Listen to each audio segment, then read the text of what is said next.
Rob, her son-in-law, slammed his fist on the table. "You sold the house behind our backs?" Elaine didn't flinch. "I owned it. You just lived in it loudly." She slid the trust across the table. His name had never once been on it. Stephanie, her daughter, read it, lips trembling. "You revoked it?" Elaine met her eyes. "You gave me the garage. I gave you the consequence." And for the first time in years, the last seat at the table belonged to her. "Wait, before we go any further, I gotta ask, where are you watching from?" Drop it in the comments, and don't forget to subscribe. The scent of candied yams and rosemary turkey drifted through the open-concept kitchen, mingling with the laughter of guests and the clink of stemware. Elaine stood just to the side of it all, unnoticed, but not absent. That's how it had been for months now, present by default, invisible by design. She smoothed the sleeves of her navy cardigan and scanned the room. The couch, her spot since the move, was taken by 3 guests Stephanie had invited from her yoga studio. The armchairs were claimed, dining chairs scattered for overflow. Elaine took a breath, then leaned slightly toward her daughter. "Where should I sit?" she asked, voice low so as not to interrupt the toast Rob was delivering about gratitude and boundaries. Stephanie turned, already glowing from her second glass of wine. Her lips pulled into a too-wide smile. "Oh, Mom, garage has space. We just don't have enough seating for everyone." Then, with a quick glance toward her guests, she added with a laugh, "Guests get the couch. You understand." She didn't wait for a reply. The moment was dismissed like an empty plate. Elaine nodded once as if she'd expected it and walked to the kitchen island. She filled her plate carefully, just a little of everything, nothing messy. Turkey, green beans, a spoonful of cranberry sauce. When she turned back around, no one was watching. The sliding door creaked as she pushed it open. The garage greeted her with a chill that smelled faintly of motor oil and cardboard. Her eyes adjusted. The lawn chair sat in the corner, angled toward a mini-fridge and a deflated exercise ball. She placed her plate on a folding tray, eased herself down, and pulled her cardigan tighter. Overhead, the fluorescent garage light flickered twice, buzzed, then steadied. From inside, laughter swelled again. A guest exclaimed over the wallpaper. Rob bragged about how long the renovation took. Elaine picked up her fork, her hand steady but her jaw set. "She's here rent-free." Rob's voice drifted in from the cracked interior door. "Least she could do is stay invisible." Someone chuckled in reply. A woman, unfamiliar voice. "You're terrible." "I'm honest," Rob said. "She just sort of moved in after her place sold. It's not permanent, at least that's what I was told." Elaine placed her fork down gently. Not because she was finished, but because if she didn't, it would snap between her fingers. She stared at the far wall, where Stephanie's old high school trophies sat in a clear bin labeled "Donate Later." A layer of dust dulled their shine. Above her the light buzzed again. "Stay invisible." Her back straightened in the chair. She'd taught American history for 40 years, raised Stephanie on a single salary, skipped dates, vacations, even elective surgery when tuition bills hit. Bought the house they all now lived in, technically still in her name, after her husband died in a hit-and-run. She didn't want gratitude, but she had quietly expected decency. Instead, she was given lawn chairs and fluorescent buzz and the echo of her son-in-law's disdain. Elaine picked up the fork again, ate mechanically. The stuffing was too salty, the green beans limp. She chewed slowly, not tasting, just processing. Inside, someone turned up the music.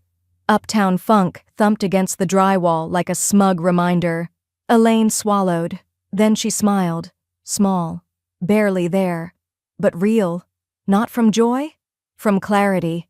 She looked at the garage wall behind her.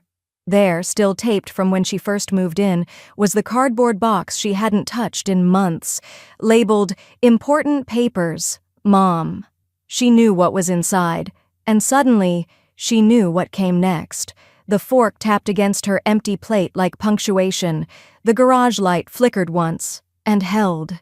The living room smelled like lemon floor cleaner and store-bought lavender. Elaine could hear Stephanie's voice floating in from the foyer, measured, bright, carefully casual. "She begged to move in," Stephanie said. After her condo sold, we just couldn't say no. I mean, family, right? Elaine paused halfway down the hall, hidden behind a half-open linen closet door. Her pulse ticked like a metronome in her ears. She's been through a lot, Stephanie continued. Widowhood makes people clingy. Soft laughter followed, clipped and polite. Elaine didn't recognize the voices. Probably new neighbors. Stephanie changed friends like handbags. Elaine moved silently back, toward the stairs. Later that evening, a guest in a silk blouse asked Elaine what she thought of the neighborhood. I haven't been out much, she replied.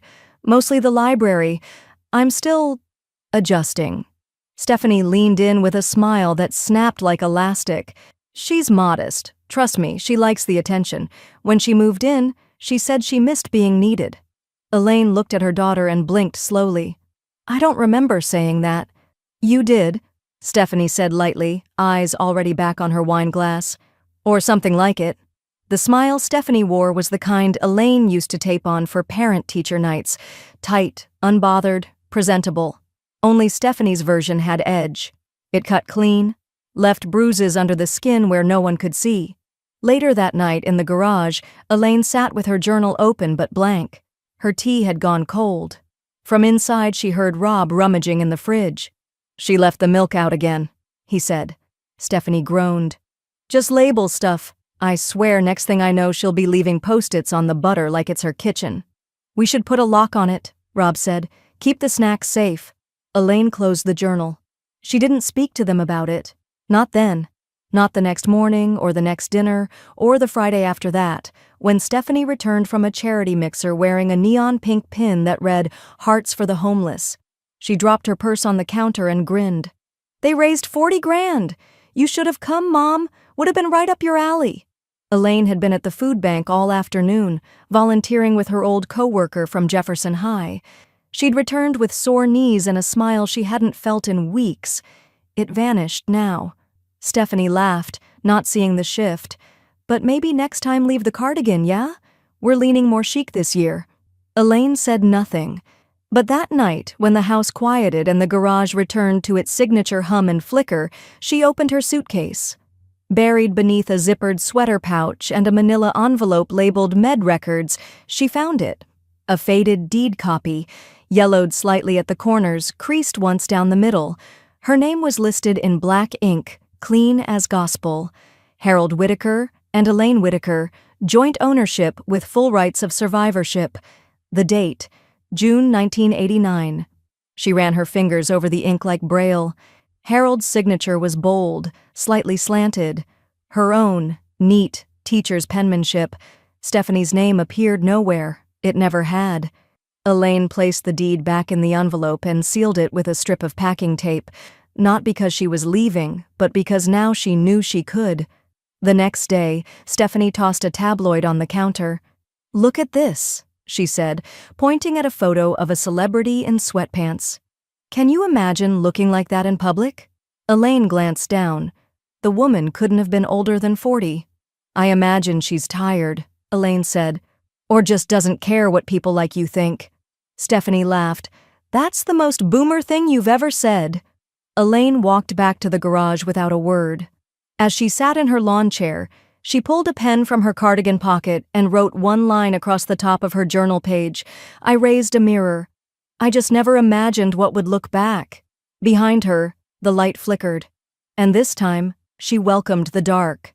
Elaine had barely finished rinsing her teacup when Stephanie appeared in the doorway, arms crossed and tone tight with performative cheer. Hey, Mom, since you've got time, could you sweep out the garage today? You know, just to make it less claustrophobic for guests. Elaine didn't flinch. Of course, she said quietly, drying her hands on a dish towel that didn't belong to her. The broom was already propped by the door, like a silent directive. Outside, the sun was sharp but shallow, November light, cold even when it looked warm. Elaine opened the garage door for air, pulled her cardigan tighter, and began sweeping from back to front, slow and methodical. Dust, leaves, old dog hair from a pet they never kept. She worked around the boxes carefully, tapping the broom under corners. When she reached the old shelving unit near the water heater, something caught her eye. A plastic storage bin marked in thick black Sharpie, "Mom's Old Junk." Elaine crouched slowly. The lid groaned as she peeled it open. Inside, books, photos, a chipped mug from her teaching days, and on top a neatly folded letter, cream-colored with faded edges. Her breath stilled. She recognized the handwriting. "Dear Mom, thank you for everything. For the late-night study sessions, for working 2 jobs after Dad passed, for never making me feel like a burden.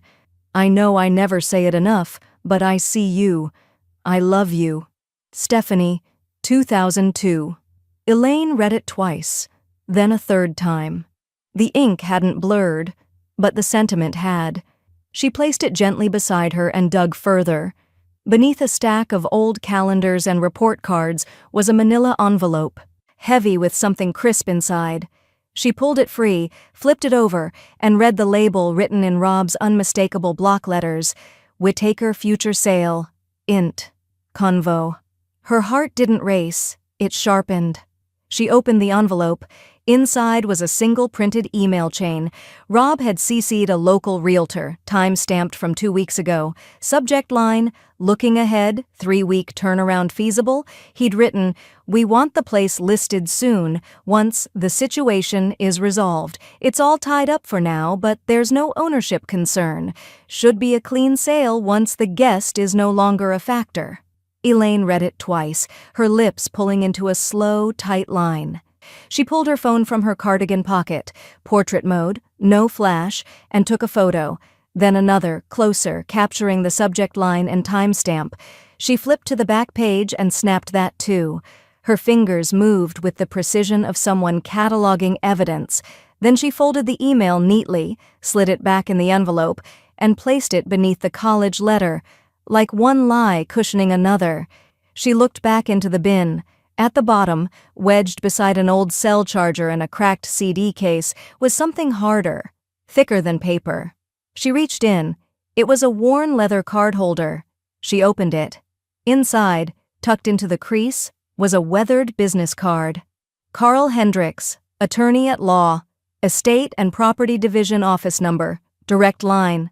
Elaine smiled, small, sharp, and silent. Stephanie's voice called from the kitchen. "You almost done out there? We've got guests coming for dessert." Elaine didn't answer. Instead, she closed the bin, slid it back onto the shelf, and gently swept the last pile of dust out the garage door and into the fading daylight. She placed the broom back where she found it, wiped her hands on her slacks, and walked calmly to her suitcase. Later, in the mirror above the garage sink, she looked at her own reflection. "I see you too," she whispered. Then she pulled out the card and placed it on top of the deed.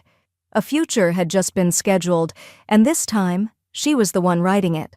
Elaine arrived at the cafe 10 minutes early and took the corner booth farthest from the windows. She didn't remove her coat, just stirred her tea and waited. Her fingers traced the rim of the ceramic cup, steady, rehearsed. At exactly 11 a.m., the door opened and Jordan Miles walked in, late 20s, lean, sharp-eyed, with an energy that suggested ambition polished by humility. He wore a forest green button-up and dark jeans, no tie, no sales pitch, just a canvas folder tucked under one arm and the faint scent of eucalyptus clinging to his coat. "You're Elaine Whittaker?" he asked, offering a quiet smile. "Just Elaine," she said, standing to shake his hand. They sat. She wasted no time. "I need a valuation," she said. "Fast. No listing boards, no neighborhood gossip." Jordan opened the folder. "I reviewed the documents you sent. The deed is clean, you're the sole legal owner, no co-trustees, no liens. And based on comps in your area?" He slid a page across the table. "You're sitting on about $790,000, conservatively." Elaine nodded, lips tightening around the number like it might shift. "I want it gone," she said, "before they host another brunch." Jordan blinked once, then straightened. "You said they. You mean your daughter and her husband?" Elaine met his eyes. "Yes. They believe the house is theirs. It's not. Jordan didn't pry, didn't ask about family drama or inheritances or what had pushed her to this edge. He just flipped to the next page in his folder and pointed, "There's a client I work with. Buys properties like yours. Quietly, privately, no signs, no walkthroughs, all cash offers, typically closes in under 21 days. You wouldn't get top dollar, but it's discreet. No noise." Elaine smiled faintly. "That's exactly what I want. No noise." Jordan paused. "There would be a walkthrough, just once, required for inspection, but we can stage it as a maintenance assessment." Elaine's eyes lit with something unreadable. "Perfect. They're going to be out on Sunday, shopping for a new espresso machine." Jordan grinned. "Then Sunday it is." They left separately. That Sunday, Elaine stood at the door in her oldest cardigan, holding a clipboard and pretending to review roofing quotes. Jordan arrived on time with a contractor badge clipped to his jacket and a second man in tow. Quiet, polite, with soft-soled shoes and a nod for every room. Elaine led them through the house like a docent. Every corner she once cleaned, every window she once washed, now pieces on a chessboard. "This is the formal dining," she said evenly. "Though these days we eat around a kitchen island." The buyer took notes. Jordan asked questions only an agent would know to ask, about HVAC age, flooring warranties, garage storage. Upstairs, Elaine paused outside the master bedroom. "They remodeled last year, spent a lot on aesthetics." The buyer nodded. "That'll help." They reached the last room, Stephanie's old bedroom, now a guest retreat according to the framed sign on the door. Elaine opened it with care. "Funny," she said. "She used to paint the walls herself, with glitter glue, said one day she'd have a mansion." Jordan glanced at her. "And now?" Elaine folded her hands. "Now she has opinions." The tour ended in the foyer. The buyer shook Jordan's hand, then turned to Elaine. "I'll have a formal offer to you by Tuesday. It'll be clean." "I expect nothing less," she replied. They left. Elaine closed the door, locked it, then leaned her forehead against the wood just long enough to feel its cool steadiness. That evening, Stephanie returned with a shopping bag and a new scarf wrapped high around her throat. "Did you see that espresso maker? So sleek! We should redo the backsplash to match." Elaine just nodded and returned to her crossword. In her pocket, Jordan's business card was warm from being handled. A game had started, and only one player knew the rules. The printer in the corner of the garage wheezed like a tired lung, pushing out the final sheet of paper. Elaine pulled it gently from the tray, 2 pages, stapled, crisp, and understated. At the top, preliminary agreement, private sale, pending inspection. Below that, her name, Jordan's client number, and the proposed offer amount. She slid the packet into a manila folder labeled Roofing Estimates in faded ink. Then she took a breath, walked inside, and left it on the kitchen counter, angled just so. Not hidden, not flaunted, just there. Then she put on her coat and walked to the florist. At noon, Stephanie wandered in from yoga, ponytail fraying at the edges, phone in one hand, green juice in the other. She spotted the folder and glanced at it absently, then again, more slowly. She pulled the pages free, read the first line, and froze. "Rob," she called, her voice climbing an octave. "Get in here, now." He clomped in wearing mismatched socks and a ball cap. "What?" She handed him the pages with both hands like they were radioactive. He skimmed, scoffed. "This isn't real. She wouldn't dare." Stephanie swallowed. "It has her signature." He turned to the last page. Stared. Elaine Whitaker, inked in blue. "Oh my God." Stephanie's voice cracked. "Is she selling the house?" "It's just a draft," Rob said, though his voice had dropped into something tight. "No one would buy without—" "She is the owner," Stephanie interrupted. "You said we had time." "I said if she remembered how things worked, we had time," Rob snapped. Silence followed, thick and stinging. Just then, the front door opened. Elaine stepped inside, a brown paper bouquet cradled in her arms, sunflowers and eucalyptus. She set them on the hallway table and began removing her gloves, moving with the kind of calm that prickled. Stephanie stormed toward her, paper in hand. You left this on purpose. Elaine looked at the pages like she'd forgotten them entirely. Oh, my paperwork. I wondered where I'd put that. You're selling the house? Elaine began unbuttoning her coat. Yes. To a stranger? To someone who can tell the difference between a guest and a trespasser. Stephanie's mouth opened, then closed. Rob stepped forward. You're being vindictive. Elaine shook her head, almost sadly. Number, I'm being clear. You're throwing away your family, Stephanie hissed. Elaine's eyes locked with hers. You told me I didn't belong, so I'm making sure I don't. Stephanie's face went pale. We took you in. You mean the garage? Elaine asked softly. Or the kitchen where I'm not allowed to cook? Or the couch where strangers matter more than I do? Rob stepped in again, louder. You can't just pull the rug out like this. We've been making plans. Elaine turned to him. Yes, I saw the email. The guest is no longer a factor, remember? He flinched. Stephanie took a step back. This is cruel. No, Elaine said. This is correction. A silence fell, taut as fishing line. Rob's jaw worked like he wanted to say more. Then he turned, slammed the door to the guest bedroom so hard the wreath on the front door shivered. Stephanie stood in the middle of the living room, hands limp at her sides, eyes still on the paper. Elaine didn't say another word. She picked up the flowers, walked calmly to the sink, and trimmed the stems with kitchen scissors. Stephanie watched her mother move like a stranger she didn't know how to stop. Finally, Elaine turned, vase in hand. You might want to pick a new brunch date. Stephanie blinked. What? Elaine set the vase on the counter, gently, like it had always belonged there. I believe yours is canceled. She walked to the garage, closed the door behind her. Inside, the printer still held a single sheet, a backup, just in case. Elaine smiled. Some storms don't make noise until they land. The sound of cardboard scraping concrete was the only thing keeping time in the garage. Elaine lifted each box with careful precision, no rush, no panic, just a methodical quiet that said, this is not retreat, this is reclamation. She labeled each one with a fine-tip marker, books, winter clothes, photographs, teaching materials. She didn't sort for value, only for what mattered. Stephanie watched from the doorway that afternoon, arms crossed, jaw tight. You're really doing this, she said, her voice low, brittle. Elaine didn't look up from the inventory sheet. Yes. Can we talk like adults? Elaine wrote another line. Hallway lamp, cracked base, leave behind. Stephanie stepped inside. You don't have to rush this. We can make a plan, talk about transition. Elaine finally looked up. You needed the couch, she said. I need my spine. Stephanie blinked, stunned into silence. I'm not evicting you, she tried again, reaching for something softer. I just didn't expect. To be held accountable? Elaine asked, voice quiet but steel-threaded.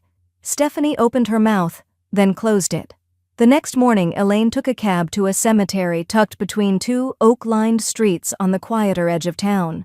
The headstone was simple, gray granite, just as he'd wanted. Harold Whitaker, loving husband, father, veteran 1949 to 2004. Elaine crouched to clear the leaves gathered near the base.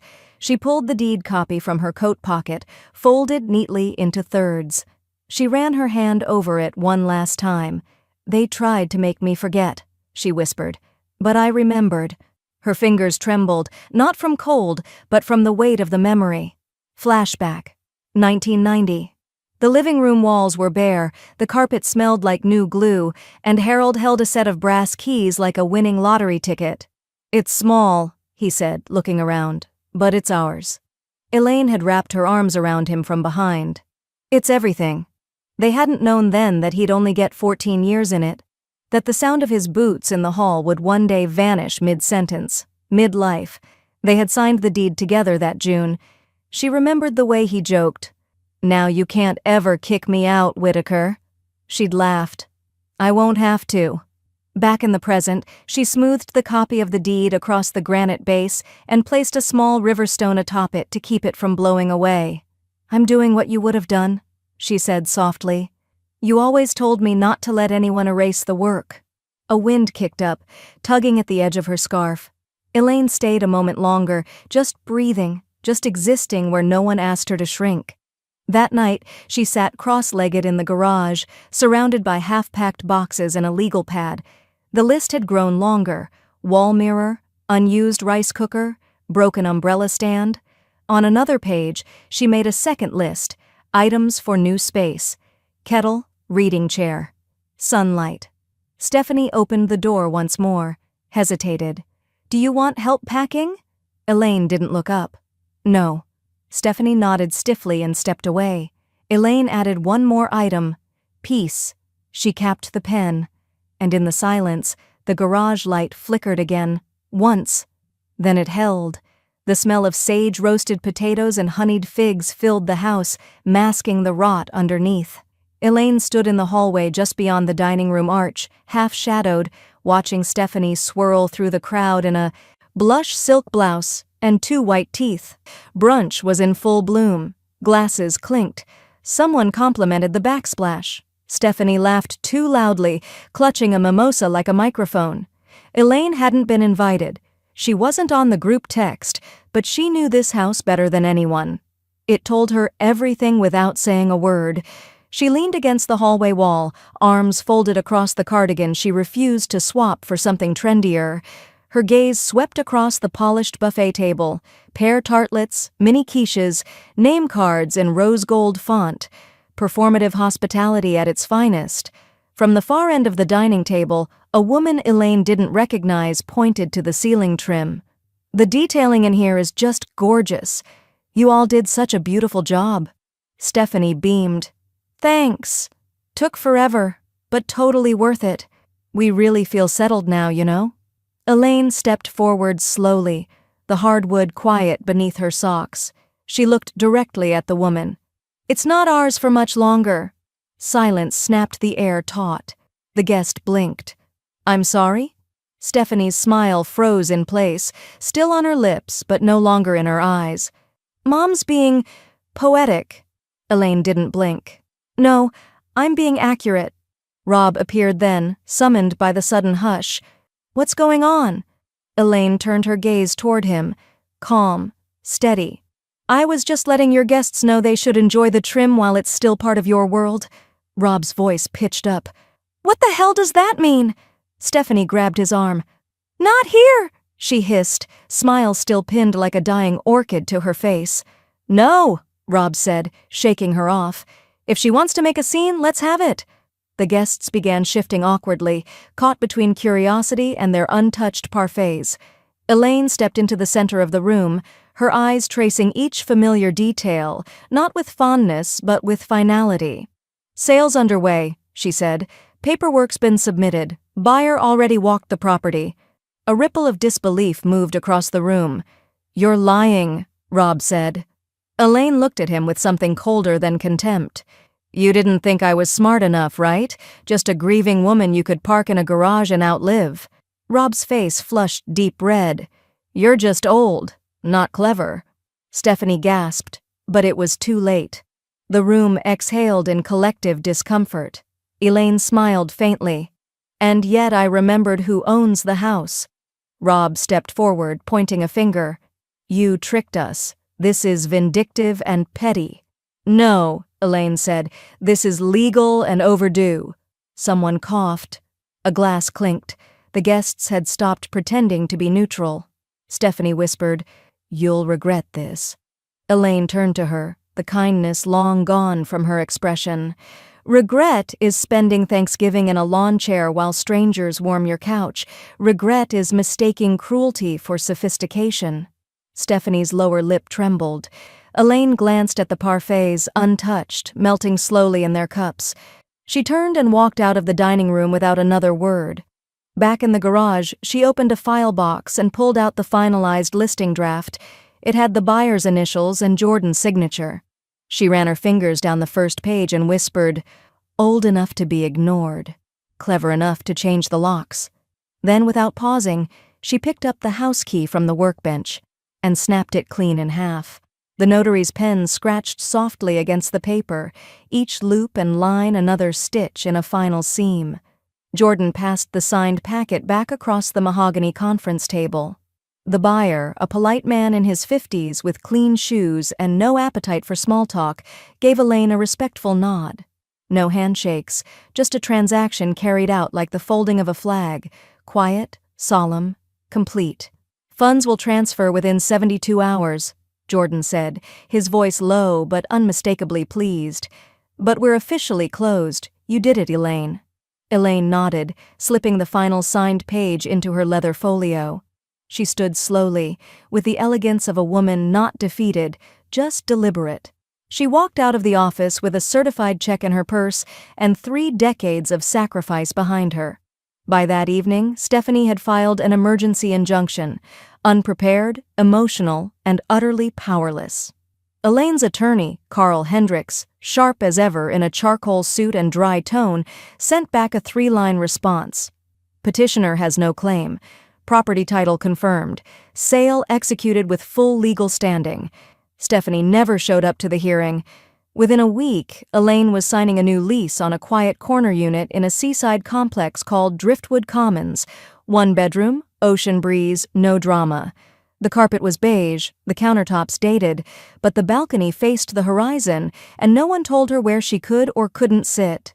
2 days after move-in, her phone lit up. Rob, incoming call. She let it ring twice before answering, not out of curiosity, out of control. "I hope you know what you've done," Rob hissed. "We've already started telling people. You'll look like the unstable one when this goes public." Elaine didn't sigh. She didn't argue. Instead, she opened her email, tapped a file titled Group Chat Rob May 2023.pdf, and hit forward.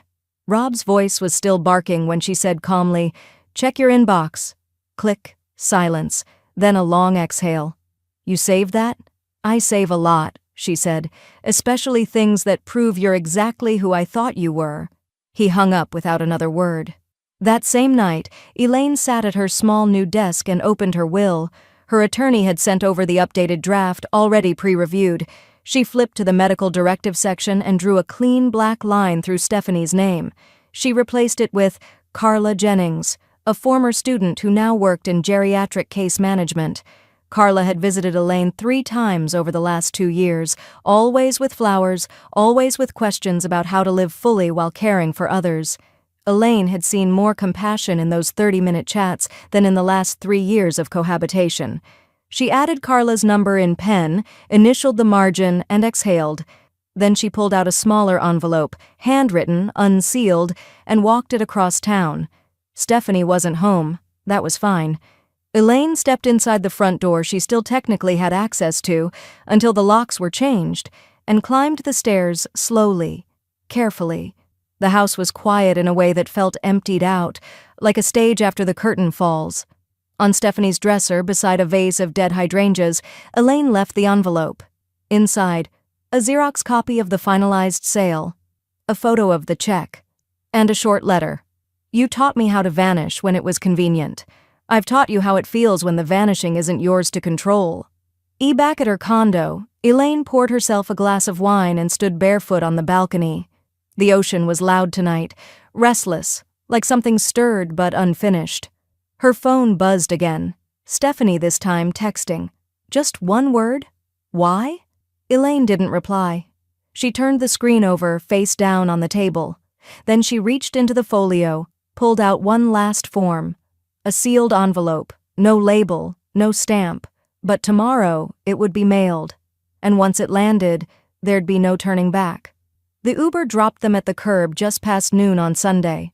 Rob grunted under the weight of 2 duffel bags, one slung over each shoulder, while Stephanie scrolled through her phone with a speed that looked frantic if you watched long enough. Her new manicure was chipped. Her scarf was too warm for the weather.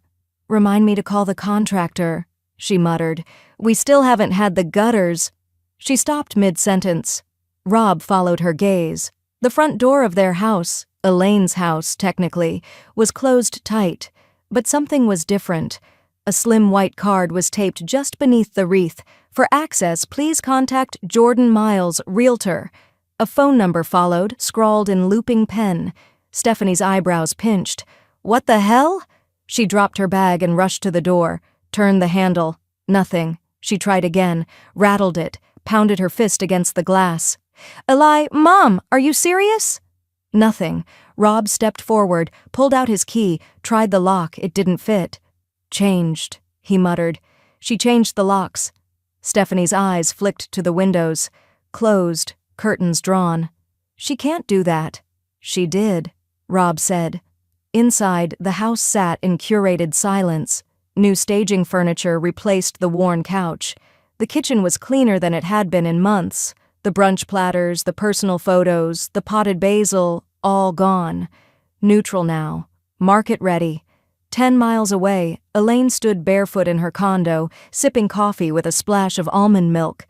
Her phone buzzed on the counter, screen flashing. Stephanie, 3 missed calls. Rob, voicemail, 0.34.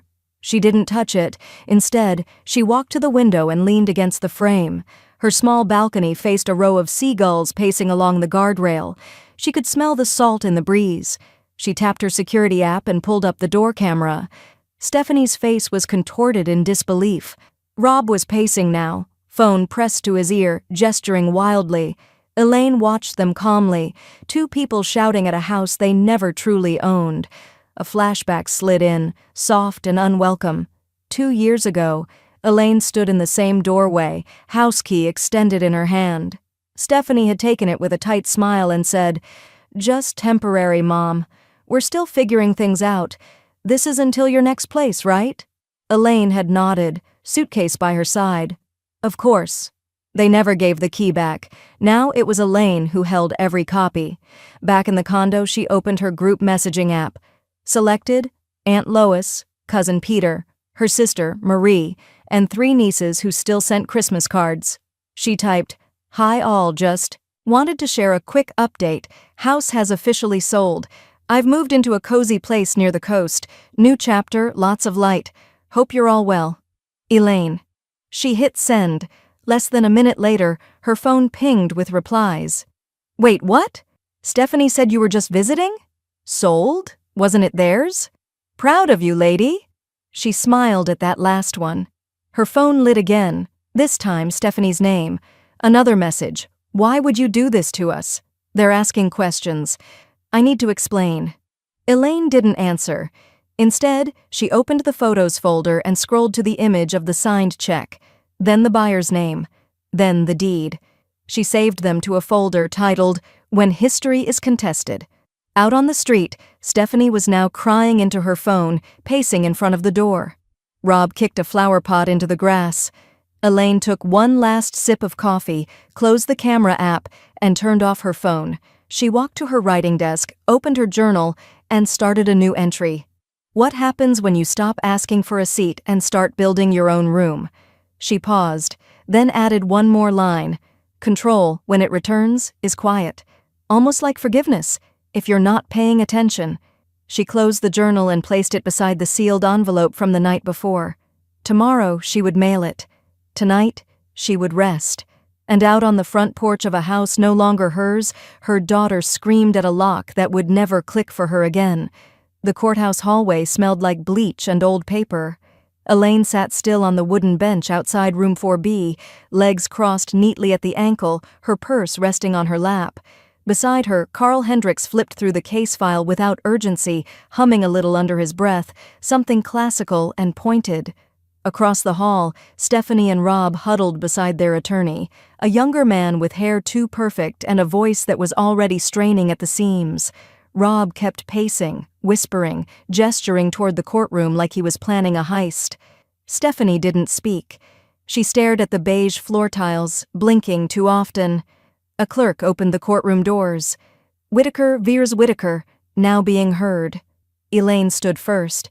Inside, the room was sterile, almost bored-looking. Wood paneling, an elevated bench, a single flag in the corner. The judge, a middle-aged woman with sharp glasses and a tighter schedule, gave the case file a cursory glance before nodding. "Let's proceed." Stephanie's attorney launched in.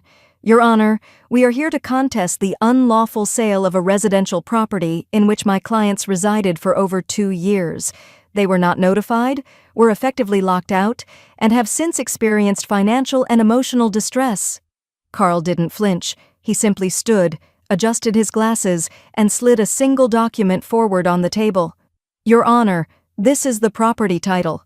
Sole ownership belongs to my client, Elaine Whitaker. This includes full rights to transfer, lease, or sell the property at her discretion. The plaintiff is not and has never been on title. The judge raised an eyebrow.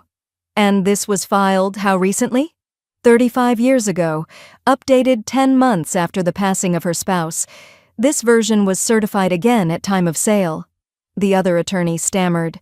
But there were understandings, verbal agreements, contributions made by the defendants to the upkeep of the house. Elaine spoke for the first time. By contributions, do you mean the brunch trays and empty wine bottles?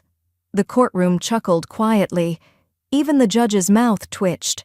Carl continued, There is no lease, no co-tenancy, no financial investment traceable to the plaintiffs. Their presence was permitted as a courtesy, nothing more. The judge nodded once. So noted. Plaintiff's argument rests on assumptions rather than legal standing. This court sees no grounds for injunction or restitution. Stephanie whispered something to Rob, eyes wide and wet. The judge continued, brisk now. I am dismissing the case with prejudice. Ms. Whitaker, you were within your rights. Elaine didn't smile. She simply gathered her things and stood, spine straight. Rob slammed his folder shut. This isn't over, he hissed, loud enough for it to echo. You manipulated everything. Elaine turned. Her tone was level, not loud. You're right about one thing, it's not over. She reached into her purse and pulled out a white envelope, walked it directly to him. For you. Rob took it reflexively, opened it, pulled out the first sheet, and froze. It was a trust document, Elaine's signature at the bottom. Notarized, dated 4 years ago. Carl stepped up beside her. You might want to look at the second page. Rob did. There it was. Temporary transfer of title. Non-binding revocable. Recipient. Rob Jenkins. Duration. 24 months or until resident status becomes non-temporary. Signed by Elaine Whitaker. Witnessed by 2 parties. Stephanie peered over his shoulder and read the same line. Her hand rose to her mouth. You were never... No, Elaine said. You were never anything more than guests. You were just the kind who overstay. Rob's face flushed crimson. Elaine looked past him, toward the courtroom door. We're done here. She didn't wait for a reply. In the hallway, sunlight filtered through the high windows, catching dust in golden slants. Elaine walked slowly, her heels clicking with quiet confidence. Behind her, Stephanie's voice cracked in the distance. What do we tell people? Elaine didn't turn around. At the elevators, she pressed the down button, folded her hands, and whispered to herself, Tell them the truth, if you remember how. The elevator dinged, and as the doors slid open, she stepped in, leaving them behind in a building built for judgments they never thought they'd face. The new couch was gray, soft but structured, the kind of color that looked different in every kind of light. Elaine hadn't chosen it because it matched anything. She chose it because it didn't need to. It held its shape. It didn't apologize for taking up space. She eased onto it now, mug in hand, the ocean humming just outside the balcony screen. The condo was quiet, but not empty. A warm kind of silence, earned, not enforced. The bookshelf, finally assembled, sat under the window. Only the essentials made the cut, a few novels, some teaching journals, a small jade plant named Ruth that leaned toward the morning sun like it knew where comfort lived. The air smelled faintly of lemon oil and fresh linen. Her space. Her rules. Elaine ran her fingers over the armrest and exhaled slowly. A flash of memory flickered. 15 years earlier, Harold standing in their old kitchen, elbow deep in dish soap, laughing as she insisted they didn't need dessert plates for just the 2 of them.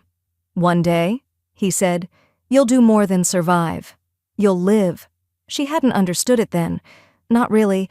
Life back then was a to-do list. Parent-teacher conferences, rising grocery costs, sleepless nights over tuition and rent. Living had felt optional, something for other people. Now the quiet felt earned, sacred.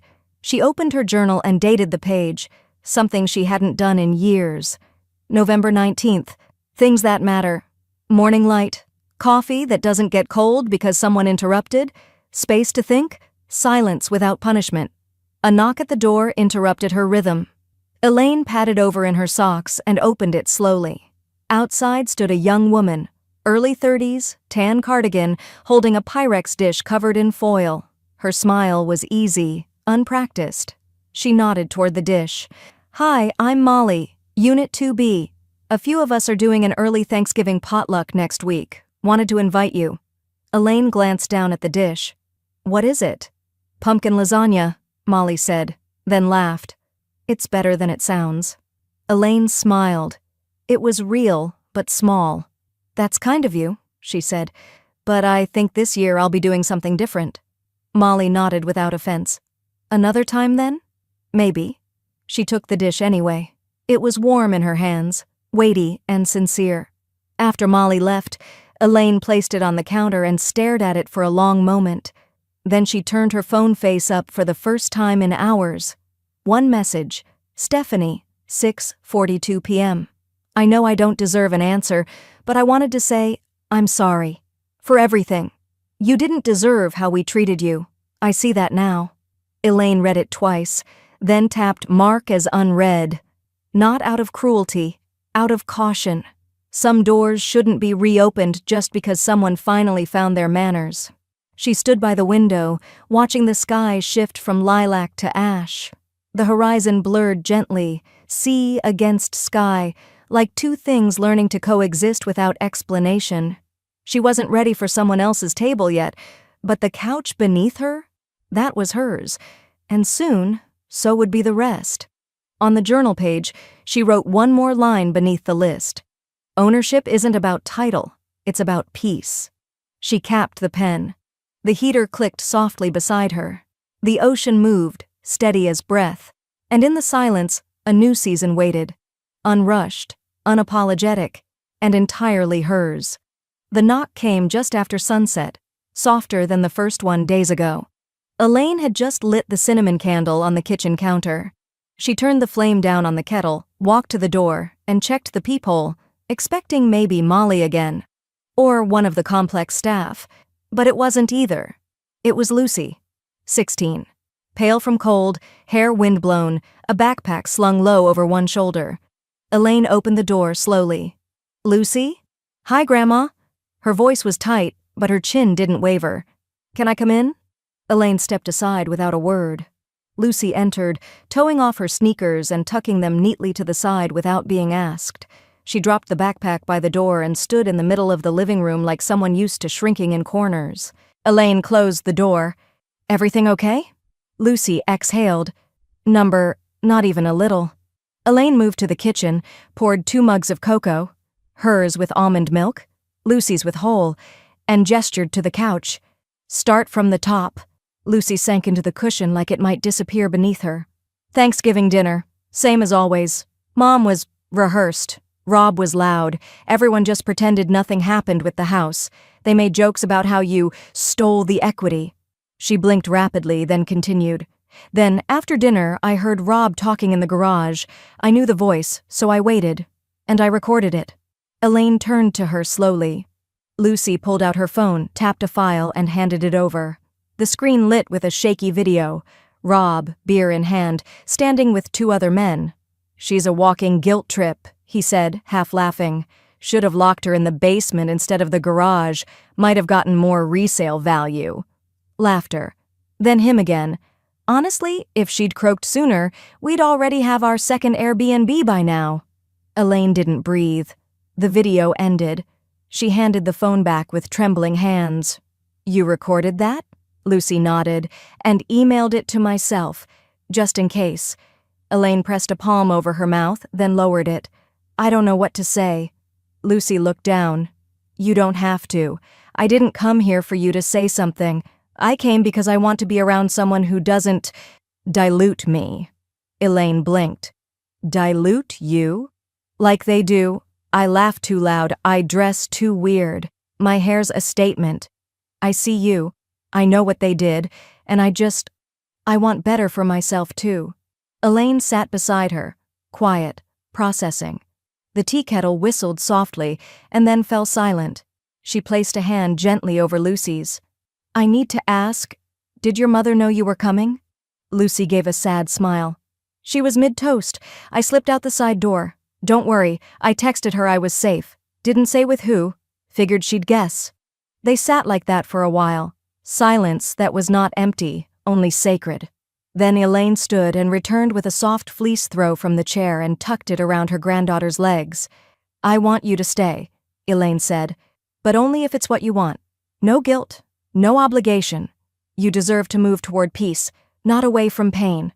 Lucy nodded, her throat tight. I want this. Elaine smiled, eyes glistening.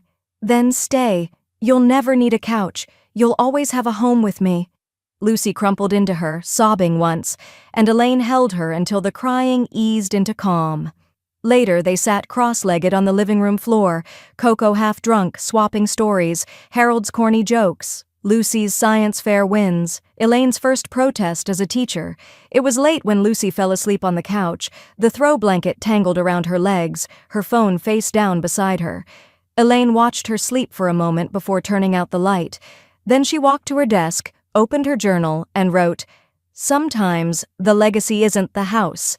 It's who finds their voice in your shadow and uses it to step into the sun. She closed the journal, and this time, when she turned off the light, the dark didn't follow her. It waited, warm, still, and no longer alone. The condo was quiet again, but not in the way that used to sting. This quiet was steady, calm, broken only by the scratch of a fountain pen against archival paper. Elaine sat at her desk, wrapped in her softest shawl, the ocean pulsing faintly beyond the glass door. Her legal folder lay open before her, flanked by a steaming cup of tea and a box of old photographs. The final version of her will sat on top. She reviewed it one last time. Executor, Carla Jennings. Beneficiary, Lucy Whitaker. Assets, condo, coastal living account, personal trust, estimated value $368,000. Addendum. Letter to be opened at 18. Elaine slid the letter into a linen envelope. No seal yet. Just a promise folded with precision. She wrote at the top, not just what you get, but how you live when you get it. Inside, the letter was written in her neatest cursive, Lucy. This place, this trust, this story, they're yours. But what matters more is the spine behind them. Remember, a home is not where you are allowed to sit, but where you are not afraid to stand. Let no one convince you peace must be earned with silence. Let no one call you selfish for keeping your center. You come from strength. Never forget that. Not even when it comes wearing a familiar voice. Elaine signed it simply. Grandma. Later that day, while Lucy was at her youth activism workshop, Elaine set the will inside the fireproof box beneath her bed. She placed the linen envelope beside it. When Lucy returned, cheeks flushed from speaking in front of a group of strangers who didn't yet know how powerful she was, Elaine smiled. Hungry? Starving, Lucy said, kicking off her boots. Also, I think I might want to learn to make your garlic lentils. Molly asked if we could host next week's dinner. Elaine. Shoulder and read the same line. Her hand rose to her mouth. You were never... No, Elaine said. You were never anything more than guests. You were just the kind who overstay. Rob's face flushed crimson. Elaine looked past him, toward the courtroom door. We're done here. She didn't wait for a reply. In the hallway, sunlight filtered through the high windows, catching dust in golden slants. Elaine walked slowly, her heels clicking with quiet confidence. Behind her, Stephanie's voice cracked in the distance. What do we tell people? Elaine didn't turn around. At the elevators, she pressed the down button, folded her hands, and whispered to herself, Tell them the truth, if you remember how. The elevator dinged, and as the doors slid open, she stepped in, leaving them behind in a building built for judgments they never thought they'd face. The new couch was gray, soft but structured, the kind of color that looked different in every kind of light. Elaine hadn't chosen it because it matched anything. She chose it because it didn't need to. It held its shape. It didn't apologize for taking up space. She eased onto it now, mug in hand, the ocean humming just outside the balcony screen. The condo was quiet, but not empty. A warm kind of silence, earned, not enforced. The bookshelf, finally assembled, sat under the window. Only the essentials made the cut: a few novels, some teaching journals, a small jade plant named Ruth that leaned toward the morning sun like it knew where comfort lived. The air smelled faintly of lemon oil and fresh linen. Her space. Her rules. Elaine ran her fingers over the armrest and exhaled slowly. A flash of memory flickered. 15 years earlier, Harold standing in their old kitchen, elbow deep in dish soap, laughing as she insisted they didn't need dessert plates for just the two of them. "One day," he said, "you'll do more than survive. You'll live." She hadn't understood it then. Not really. Life back then was a to-do list. Parent-teacher conferences, rising grocery costs, sleepless nights over tuition and rent. Living had felt optional, something for other people. Now the quiet felt earned, sacred. She opened her journal and dated the page, something she hadn't done in years. November 19th. Things that matter. Morning light. Coffee that doesn't get cold because someone interrupted. Space to think. Silence without punishment. A knock at the door interrupted her rhythm. Elaine patted over in her socks and opened it slowly. Outside stood a young woman, early 30s, tan cardigan, holding a Pyrex dish covered in foil. Her smile was easy, unpracticed. She nodded toward the dish. "Hi, I'm Molly, Unit 2B. A few of us are doing an early Thanksgiving potluck next week. Wanted to invite you." Elaine glanced down at the dish. "What is it?" "Pumpkin lasagna," Molly said, then laughed. "It's better than it sounds." Elaine smiled. It was real, but small. "That's kind of you," she said, "but I think this year I'll be doing something different." Molly nodded without offense. "Another time then?" "Maybe." She took the dish anyway. It was warm in her hands, weighty and sincere. After Molly left, Elaine placed it on the counter and stared at it for a long moment. Then she turned her phone face up for the first time in hours. One message: "Stephanie, 6:42 p.m. I know I don't deserve an answer, but I wanted to say, I'm sorry. For everything. You didn't deserve how we treated you. I see that now." Elaine read it twice, then tapped mark as unread. Not out of cruelty, out of caution. Some doors shouldn't be reopened just because someone finally found their manners. She stood by the window, watching the sky shift from lilac to ash. The horizon blurred gently, sea against sky, like two things learning to coexist without explanation. She wasn't ready for someone else's table yet, but the couch beneath her? That was hers, and soon, so would be the rest. On the journal page, she wrote one more line beneath the list. "Ownership isn't about title, it's about peace." She capped the pen. The heater clicked softly beside her. The ocean moved, steady as breath, and in the silence, a new season waited. Unrushed, unapologetic, and entirely hers. The knock came just after sunset, softer than the first one days ago. Elaine had just lit the cinnamon candle on the kitchen counter. She turned the flame down on the kettle, walked to the door, and checked the peephole, expecting maybe Molly again. Or one of the complex staff. But it wasn't either. It was Lucy, 16. Pale from cold, hair windblown, a backpack slung low over one shoulder. Elaine opened the door slowly. "Lucy?" "Hi, Grandma." Her voice was tight, but her chin didn't waver. "Can I come in?" Elaine stepped aside without a word. Lucy entered, towing off her sneakers and tucking them neatly to the side without being asked.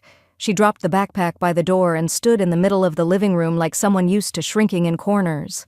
3 comments had already come in. "This made me cry in a good way. Thank you. You're telling my story without knowing me. I didn't know how much I needed this until now." Elaine's hand came to her mouth, not out of modesty, out of recognition. Lucy leaned in. "Want to write another one?" Elaine nodded slowly. "Yes, but not tonight." She closed the laptop gently, then turned to the window. Out beyond the glass, the ocean kept moving, unconcerned, unrushed, like healing that no longer needs permission. Elaine took a long sip from her mug and whispered, "They staged the garage with candles." Lucy snorted, "No way." Elaine smiled, "Fake ones?" They both laughed, soft, full, and entirely earned. And inside the warm condo, beneath the soft lamplight, the garage wasn't cold anymore. It just had better walls. The condo smelled like thyme and roasted carrots. Jazz murmured through the small Bluetooth speaker on the bookshelf. Someone had oversalted the green beans and underbaked the pie crust, and no one cared. The table was too small for 7 people, but they squeezed in anyway, elbows bumping and plates crowding the edges like a joyful spill. Elaine sat at the head of the table, not because she'd asked to, not because it was ceremonially offered, because Lucy pulled the chair back for her and said simply, "Here." The chair wasn't ornate, just a sturdy wooden one with a blue cushion and a slight creak, but it felt like the kind of seat that had waited a long time to be filled properly. Elaine rested both hands on the table and looked around. To her right, Mrs. Yang, the 84-year-old from Unit 3C, wearing a wool shawl and telling stories about her first turkey in 1971. To her left, Donovan, one of Lucy's classmates, a quiet boy with big questions and no place to take them. Beside him, Molly from 2B, who brought cranberry soda, and her mother, who walked with a cane but had a contagious laugh that cracked the room wide open. And across the table, Lucy, eyes bright, hair pinned up messily, leading the chaos like someone born into warmth instead of fighting for it. The toast had not yet been made. The pie still sat untouched, but the feeling of fullness had already arrived, before the food, before the thanks. It sat in the air like something sacred and earned. Elaine leaned back, letting the conversation swell around her. She didn't have to orchestrate it, didn't have to correct anyone. It moved without her, but in rhythm with her. Her phone buzzed once.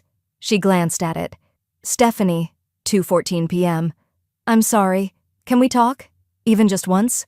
I miss you." Elaine didn't flinch. She read it slowly, then let her thumb hover. A moment later she typed, "I hope you grow, but I've grown past you. Send." Then she flipped the phone over and let it rest beside her glass. Lucy stood and raised hers. "Okay, it's my turn," she said, grinning. "I have a toast." Everyone quieted. Even the Jazz paused, as if the room itself leaned forward. "To my grandma," Lucy said, voice steady but brimming, "who didn't just make a house, who made a home from silence, who taught me that peace isn't what you beg for, it's what you build." Elaine's eyes welled.